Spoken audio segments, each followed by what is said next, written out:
Cyber সুরক্ষা আইন বাতিল করে নতুন আইন হবে সাইবার সুরক্ষা দিতে, এমনটি জানিয়েছেন আইন উপদেষ্টা ডক্টর আসিফ নজরুল। এদিকে তথ্য উপদেষ্টা বলেন, এই আইনের আওতায় আর যাতে একটি মামলাও না হয় এই নতুন বাংলাদেশে, সে বিষয়ে সজাগ থাকতে হবে।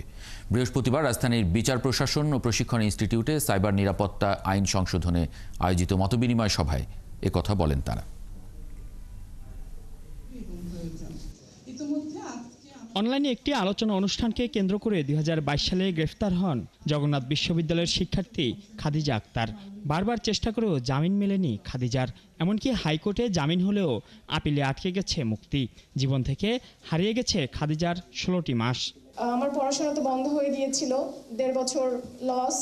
সেখানে আমি কোনো ধরনের সাপোর্ট বা কোনো কিছু পাইনি, পড়াশোনা করতে পারিনি। একদম পুরো লস, পুরো 1 বছর 1.5 বছর।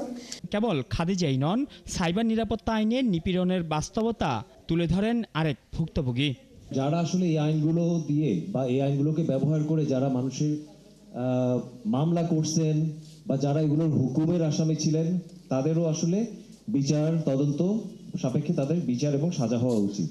সাইবার নিরাপত্তা আইন থাকবে নাকি বাতিল হবে? থাকলেই এটি সংশোধন হবে কিভাবে, তা নিয়ে অন্তর্বর্তীকালীন সরকারের উপদেষ্টা ও অংশীজনদের সাথে অনুষ্ঠিত হয় মতবিনিময় সভা। সবাই উপস্থিত আইনজ্ঞ ও বক্তারা এই আইনকে নিপীড়নমূলক বলে উল্লেখ করেন। কেউ কেউ আইনটি সংশোধনের আহ্বান জানান, কেউ বা এই কালো অধ্যায়ের অবসান চান। স্পিচ ক্রাইম যেগুলোকে বলা হচ্ছে, এগুলো আনসার্টেন, ভ্যাগ, ডিটারমিন করা পসিবল না, এগুলো পুরো বাদ দিয়ে দেওয়া উচিত। রক্তক্ষয়ী আন্দোলনের মাধ্যমে অর্জিত নতুন বাংলাদেশে এই ধরনের আইন থাকবে, সেটা আমরা কোনোভাবেই জাতি গ্রহণ করবো না বলে আমি মনে করি। আইনটির বাতিল চান তথ্য উপদেষ্টাও। বলেন, গণঅভ্যুত্থানে পাওয়া নতুন বাংলায় এই আইনে আর একটিও মামলা যাতে না হয়।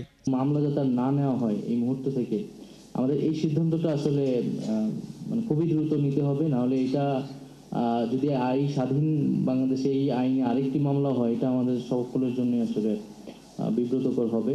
সাইবার নিরাপত্তা আইনের আওতায় হওয়া মামলাগুলো প্রত্যাহারের উদ্যোগ নেওয়া হয়েছে বলে উল্লেখ করেন আইন উপদেষ্টা। বলেন, বিদ্যমান আইনটি বাতিল করে সাইবার সুরক্ষা আইনের কথা ভাবা হচ্ছে। আলটিমেট এটা বাতিল হবে।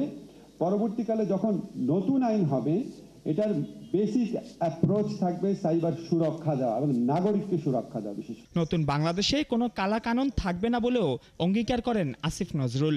পর্যায়ক্রমে সকল ধরনের কালা কানুন থেকে বাংলাদেশকে মুক্ত করব। মাইনুল মারুফ, ৭১, ঢাকা।